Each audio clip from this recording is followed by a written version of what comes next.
Hi guys. ರೀಸೆಂಟಾಗಿ ನನ್ನ friend ಒಬ್ಬರು ಯಾವುದೋ ಡಾಬಾದಲ್ಲಿ ಅಕ್ಕಿ ರೊಟ್ಟಿ ಮತ್ತು ಪನ್ನೀರ್ ಬುರ್ಜಿ ತಿಂದಿದ್ರಂತೆ. ಯೂಶ್ವಲಿ ಎಗ್ ಬುರ್ಜಿ ತಿಂತೀವಿ, ಪನ್ನೀರ್ ಬುರ್ಜಿ ನಾನು ಯಾವತ್ತೂ ಟ್ರೈ ಮಾಡಿರಲಿಲ್ಲ. ಅದಕ್ಕೆ ಇವತ್ತು ಟ್ರೈ ಮಾಡೋಣ ಅಂತ ಬೆಳ್ಳುಳ್ಳಿ, ಹಸಿಮೆಣಸು, ಈರುಳ್ಳಿ ಎಲ್ಲ ಕಟ್ ಮಾಡ್ಕೊಳ್ತಾ ಇದ್ದೀನಿ.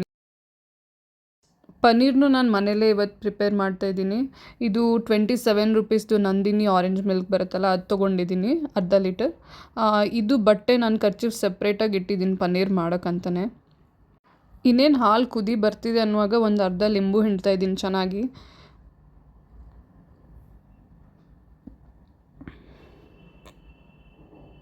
ಹಾಗೆ ತಿರುಗಿಸ್ತಾ ಇದ್ದರೆ ಅದು ಒಂಥರ ಕರ್ಡ್ ಥರ ಆಗುತ್ತೆ ಫುಲ್ಲು. ನೀರು ಟ್ರಾನ್ಸ್ಪರೆಂಟ್ ಆಗಬೇಕು, ಅದ್ರಲ್ಲಿ ಇರೋ ಎಲ್ಲ ಪನ್ನೀರ್ ಐಟಮ್ ಇದೆಯಲ್ಲ ಅದೆಲ್ಲ ಸಪ್ರೇಟ್ ಆಗುತ್ತೆ.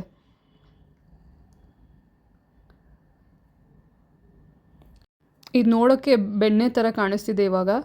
ಅದನ್ನೆಲ್ಲ ತೆಗೆದು ಇವಾಗ ಆ ಕರ್ಚೀಫ್ ತೊಗೊಂಡಿದ್ನಲ್ಲ ಅದಕ್ಕೆ ಹಾಕ್ತಿದ್ದೀನಿ.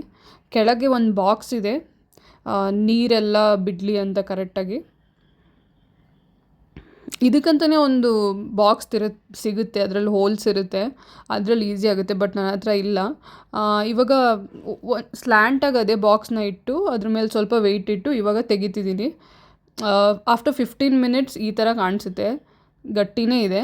ಇವಾಗ ಅದನ್ನೆಲ್ಲ ಚೆನ್ನಾಗಿ ಪುಡಿ ಮಾಡ್ಕೊಡ್ತಿದ್ದೀನಿ, ಬುರ್ಜಿಗಲ್ವ ಅದಕ್ಕೆ ಚೆನ್ನಾಗಿ ಪುಡಿ ಮಾಡ್ಕೋಬೇಕು.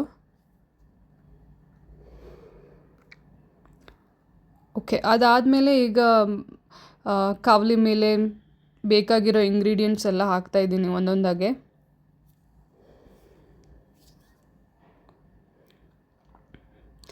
ನನಗೆ ಕರಿ ಲೀವ್ಸ್ ಹಾಕೋದು ತುಂಬ ಇಷ್ಟ ಆಗುತ್ತೆ ಈ ಬುರ್ಜಿ ಐಟಮ್ಸ್ಗೆಲ್ಲ, ಅದೇ ಬೇರೆ ಫ್ಲೇವರ್ ಸಿಗುತ್ತೆ.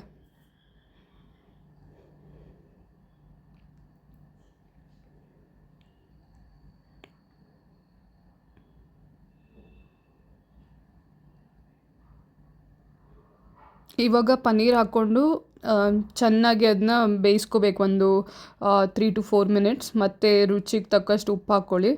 ಆಮೇಲೆ ಮಸಾಲೆ ಏನೇನು ಬೇಕು, ನಾನಿಲ್ಲಿ ಅರಿಶಿನ ಹಾಕ್ತಿದ್ದೀನಿ, ಮತ್ತು ಸ್ವಲ್ಪ ಖಾರ ಪುಡಿ, ಮತ್ತು ಸ್ವಲ್ಪ ಗರಂ ಮಸಾಲ ಹಾಕ್ತಾಯಿದ್ದೀನಿ ಟೇಸ್ಟಿಗೆ. ಬೇಕಾದರೆ ಇನ್ನು ಕೊರಿಯಂಡರ್ ಪೌಡರು ಅದು ಇದು ಎಲ್ಲ ಹಾಕ್ಕೊಳ್ಬೋದು. ಲಾಸ್ಟ್ಗೆ ನಾನು ಸ್ವಲ್ಪ ಮಿಕ್ಕಿದ್ದಿದ್ದು ಲಿಂಬು ರಸ ಹಾಕ್ಕೊಂಡಿದ್ದೀನಿ.